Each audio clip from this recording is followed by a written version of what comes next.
Yesus punya 12 murid, kita semua tahu. Tetapi hanya 3 yang diajak Yesus untuk mengalami surga di Gunung Tabor. Hanya Petrus, Yakobus, dan Yohanes. Sekilas kita bilang Yesus tidak adil. Kenapa tidak sekalian semuanya diajak? Oh, hanya 3. Yesus pilih kasih, memanggil yang satu, menolak yang lain. Itu pikiran kita manusiawi yang kerap kali terkontaminasi dengan perasaan iri, dengki, cemburu, pikiran kotor, negatif, ya. Yesus pasti tidak bertindak tidak adil.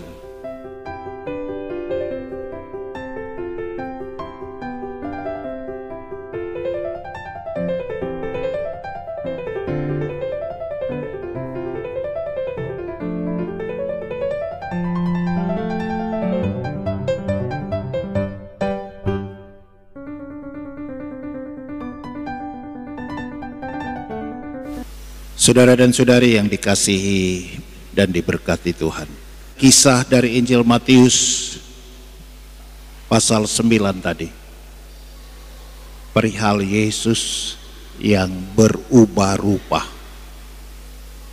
di puncak sebuah gunung yang tinggi.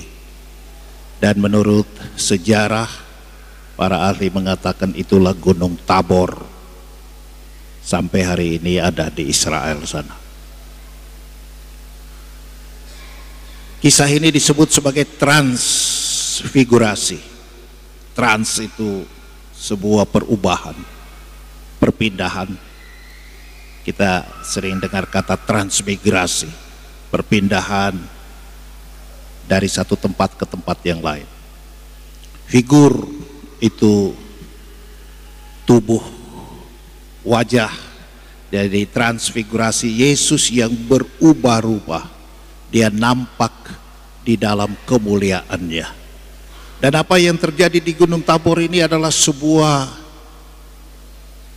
nubuat,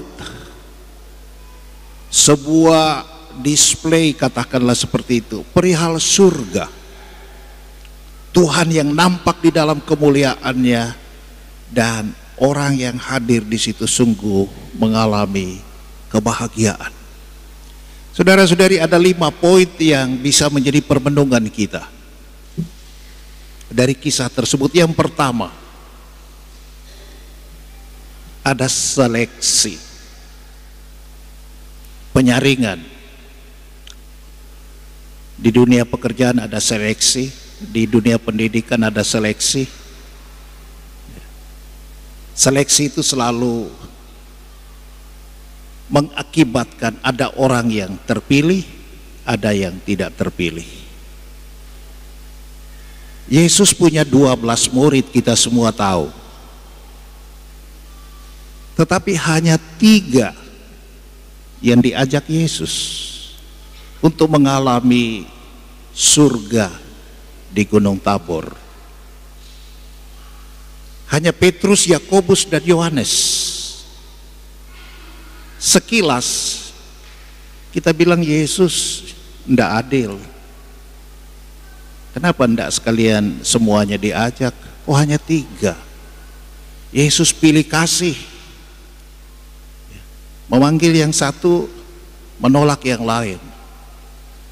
Itu pikiran kita manusiawi yang kerap kali terkontaminasi dengan perasaan iri, dengki, cemburu, pikiran kotor, negatif, ya. Yesus pasti tidak bertindak tidak adil. Yesus pasti tidak pilih kasih. Tapi fakta itu mau menyadarkan kita semua bahwa banyak yang dipanggil, sedikit yang dipilih. Itu tidak hanya berlaku di dalam panggilan kami menjadi pastor, imam, bruder, suster. Itu juga terjadi untuk surga. Kita semua dipanggil untuk masuk surga. Tapi pertanyaannya, saatnya nanti kita adalah orang pilihan atau tidak. Maka dalam hidup ini mari kita berjuang menjadi orang-orang unggul. Bukan hanya unggul ilmunya, tapi unggul imannya. Bukan hanya unggul prestasi dan kinerjanya, tapi unggul juga karakternya, kepribadiannya. Bukan hanya unggul di dalam kata-kata yang kerap kali gombal, kata-kata yang kerap kali itu PHP, janji palsu, memberi harapan palsu, tapi kata-kata yang sungguh menjadi berkat bagi sesama. Dengan demikianlah saudara-saudari, kita menjadi manusia pilihan Allah untuk menikmati apa yang menjadi tujuan dan cita-cita kita semua, surga, kerajaan Allah.